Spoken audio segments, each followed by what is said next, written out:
What's up, peeps? Nick Battle, aka NinosCorner, man. First off, if you like this content that is coming your way, hit that subscribe button. It means a ton. It means a lot. Helps me grow the channel a lot, folks. And if you're listening to this on any streaming podcast platform, whether it is Spotify, Apple Podcasts, Google Play, Stitcher, Breaker, like, comment, subscribe, 5-star reviews helps me grow the channel a lot. But today, we're here to talk about Coach Prime does it again, baby. Coach Prime goes out and flips Cormani McClain to Colorado from the University of Miami. A huge pickup by Colorado.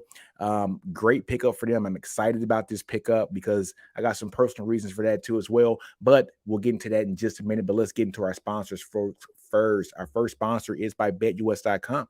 Go to BetUS.com, get yourself a 125% sign-up bonus. That's free money, folks, using the promo code NinosCorner at BetUS.com. Again, 125% sign-up bonus using the promo code NinosCorner at BetUS.com. Second sponsor, folks, is going to be by Manscaped.com. Go to Manscaped, get yourself 20% off and free worldwide shipping from anything on that site using the promo code NinosCorner at Manscaped.com. But folks, today we're here to talk about Coach Prime, man. Like I said, he does it again, goes out and flips Cormani McClain from Miami to the University of Colorado. And why am I so excited about this? I'm excited because of who Cormani McClain is. He is one hell of a player, folks. So let's go take a look at him and just look at exactly what he does and who he is. He's a 6'1.5", so 6'2", 160-pound cornerback out of Lakeland High School in Lakeland, Florida. Like I said before, folks, the on-3 consensus here is he is a national top 10 player in the country, the number one cornerback in the country, number 2 player in the state of Florida. On-3 has his rankings a bit off from everybody else. Everybody else has him as, no kidding, the number 1 cornerback in the country, number 1 to the number 3 player in the state of Florida, and a top 10 recruit nationally from 247, Rivals, and ESPN. Matter of fact, per ESPN, this is the highest rated recruit that Colorado has gotten since ESPN has started doing their ESPN recruiting metrics. I think that started in 2005 or 2006. So that tells you the caliber of player that Colorado is getting here on their campus. But folks, let's go ahead and just talk about why I think this is important. Folks, we saw exactly what Coach Prime was able to do at Jackson State in just such a short time. He's there for 3 years. Had an 11-1 season last year. And I understand people are like, well, he had all this talent at Jackson State and he still didn't win it all at Jackson State. Well, he won the SWAC twice in a row, didn't win the Celebration Bowl, and that's fine. He won 11-1. He had a lot of talent there, more talent than more talent than all of the other teams there. But one thing I can say that what Coach Prime was able to do was he was able to shed light on the program and on not only a program, but on HBCUs as a whole. That hasn't been shed on since guys like Walter Payton were at Jackson State. Guys like Doug Williams were at a Grambling. Guys like Steve McNair were at an Alcorn. So that is the level of notoriety that he gave HBCUs, bringing Good Morning America down there to Jackson State, Game Day down there to Jackson State. Outstanding job by Coach Prime and exactly what he did. He rebuilt that team from not a very good team to a team that was 11-1 in his last season. So this brings us, folks, to Colorado. And let's take a look at Colorado. At first, folks, when you got the Colorado job, I said, was Coach Prime taking this job a little too soon? Was he not waiting out for a better job? And, I think he did the exact right thing that he's doing here in Colorado. He took a team that went 1-11 last year. And, folks, when I tell you just how bad Colorado was last year, if you go and look at any of the metrics for any college, the top 132 teams in FBS football, Colorado only rivaled one school when it came to being in the bottom tier of everything in almost every category, and that school was UMass. Right? They were 1-11, one of the worst teams in FBS football last year. They had the number 51 class last year when they were recruiting last year. Coach Prime has moved it up to number 30 or 31 this year, just depending on which sites you look at. So he's moved the recruiting up 20 spots in a short off season because he did have to coach a bowl game and then he went to Colorado. He's able to do great things through the transfer portal, and I think that's going to help out a lot. Bringing guys like his son in to be the quarterback, bringing Travis Hunter in as well, offensive lineman from Florida as well, linebacker from Clemson. I think another linebacker from South Florida, another cornerback, folks, from Ole Miss. Dion has went out and got a lot of talent through this transfer portal, and I think he's going to turn his team around pretty quick. But when I mean pretty quick, folks, it's not going to happen next year.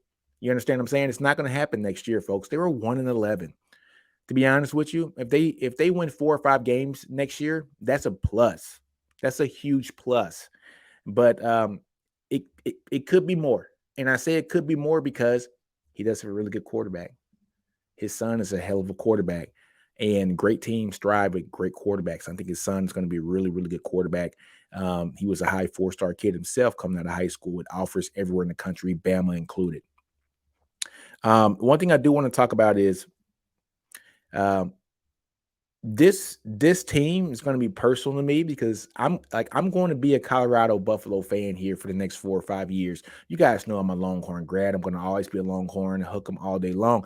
But I got personal reasons. My cousin Amarion Miller is a wide receiver who was recruited to go to Colorado, so I'm going to follow that team very, very extensively, and I'm going to be rooting for Colorado unless they play Texas. But yeah. So I have a personal reason to really want this team to succeed. So I'm excited about this team. But one thing that I am surprised about is the backlash that Coach Prime is getting here. And I cannot understand why he is getting such backlash. Coach Prime was one of the greatest players in NFL history, the greatest cornerback to ever play this game. And so for you to see a guy like Travis Hunter come in, want to be coached by the greatest cornerback to ever play this game. You see a guy like McClain wanting to come to Colorado to be coached by the greatest cornerback to ever play this game. Why are we mad, folks? Why are we mad? There's no reason to be mad. What Deion Sanders is doing, folks, is he's part of the culture. These kids see themselves in him. He was him 30 years ago. He was them 30 years ago. They know that he knows exactly where they're coming from, especially those kids in Florida. They understand that he's been through the grind. They understand that he understands what it's like to be a top athlete. They understand that Deion understands what it's like to be the guy that everybody in your family depends on. You are it. And he gets it. And he's able to relate to those young men in other ways that other coaches can't because they haven't had the success on and off the field that Deion Sanders has had. That's why I love Deion at Colorado. In Colorado, Boulder is a beautiful city, folks. Amazing city. You guys know that I'm in the Air Force. I was stationed in Cheyenne, Wyoming for a couple years. And I would drive down to Fort Collins to go to Colorado State to go party. I would go down to Boulder. Boulder is an amazing city, folks. The state of Colorado is an amazing state. Has a lot to offer. It's a hidden gem. It is a hidden gem, in my opinion. And let's keep this honest, folks.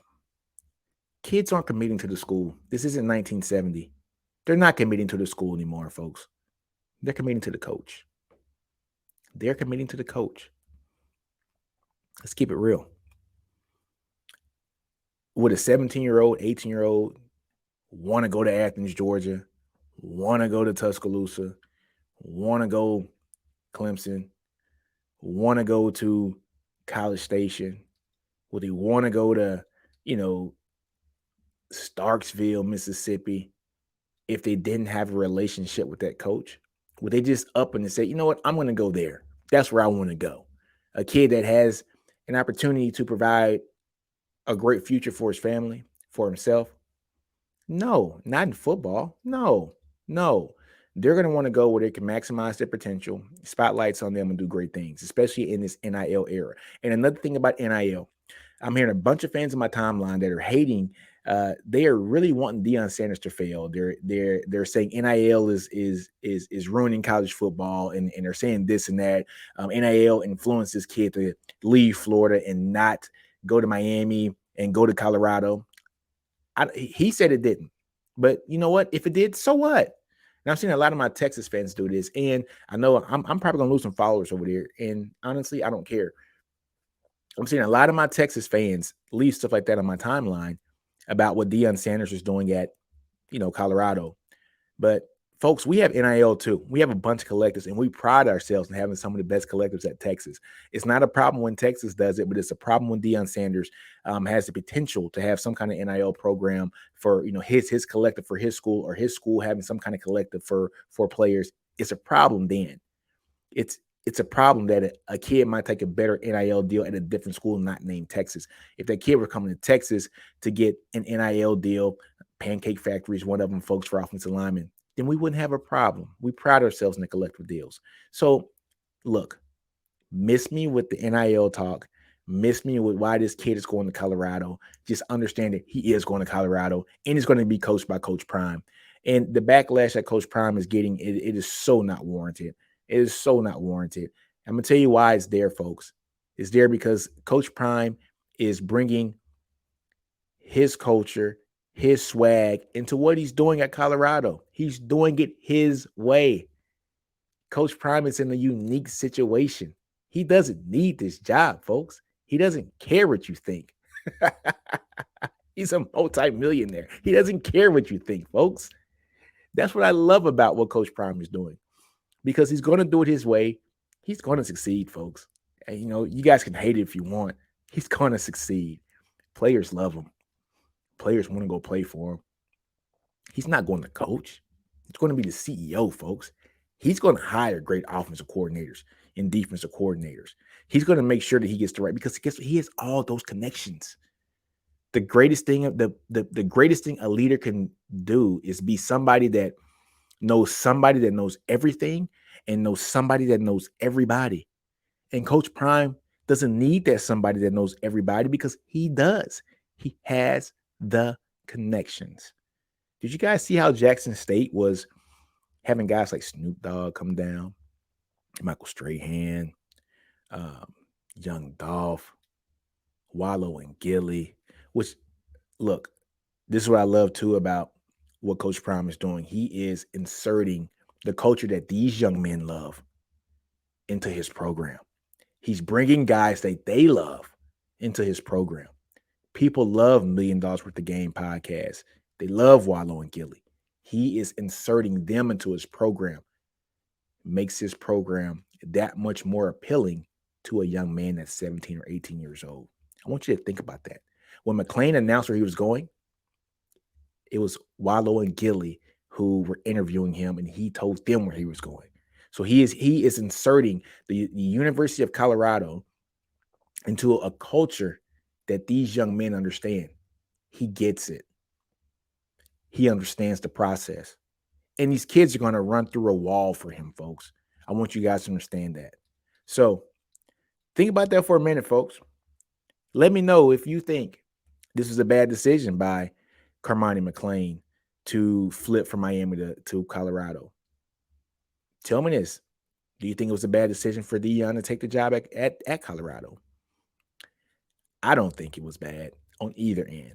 I think both are going to be highly successful there. I think both are going to do great things there at Colorado.